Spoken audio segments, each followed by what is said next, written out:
नमस्कार. माझ्या यूट्यूब चॅनलमध्ये आपलं सगळ्यांचं स्वागत आहे मनापासून. तर मी आहे ज्योती. तर सकाळीच मी आंघोळ करून घेतलेली आहे आणि इकडे चालू आहे माझं तुळशीला पाणी टाकणं आणि फ्रेश वातावरण झालेलं आहे. ऊन काही पडलं नाही कारण की 8च वाजलेले आहे. तर मस्तपैकी मनी प्लॅन्ट वगैरे बघा किती छान झाली मनी प्लॅन्टचं झाड. कारण ना 5-6 महिन्यापूर्वीच लावलेलं आहे ते कुंडीमध्ये. बघा किती सुंदर मोठं झालेलं आहे, किती छान दिसतं. बाहेरून तर खूप छान वाटतंय बघा. इकडून पण एक वेल गेली, इकडून बी वर बी पाठवल्या, काही 2-4 फांद्या आहे ना त्या खाली अडकावल्या मी. तर हे बघा अशा कुंड्या मी अडकवलेल्या आहे आमच्या घराच्या समोर, गॅलरीच्या समोर, दुसऱ्या मजल्यावर. हे बघा. तर खाली दुकान आहे आमचं, तर आम्ही वरती राहतो. इकडं मी शोलेची भाजी बनवली सत्यजितसाठी, फ्राय थोडंसं टिफिनसाठी. तर आमचं खाली दुकान आहे.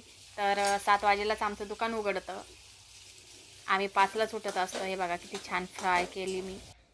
हे बघा त्याला पण आवडतं आणि त्याच्या टिफिनबरोबरच आमच्या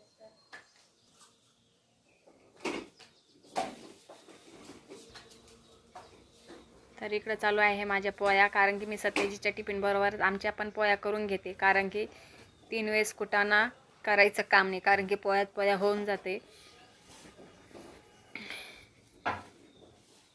पुन्हा दिंडी यायची वेळ होऊन जाते.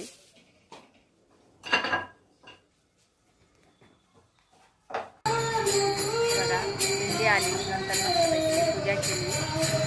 तुमच्याकडे येते का अशी दिंडी? कमेंटमध्ये सांगा बरं मला. आमच्या इकडं पण दर 15 दिवसाला येत असते एकादशीच्या दिवशी. तर इकडं आमचा छोटू झोपेतून उठून मस्त गॅलरीतून खाली मला बघत होता, कारण मी पूजा करत होते. इकडं सत्यजितची तयारी झाली, तो चालला शाळेमध्ये.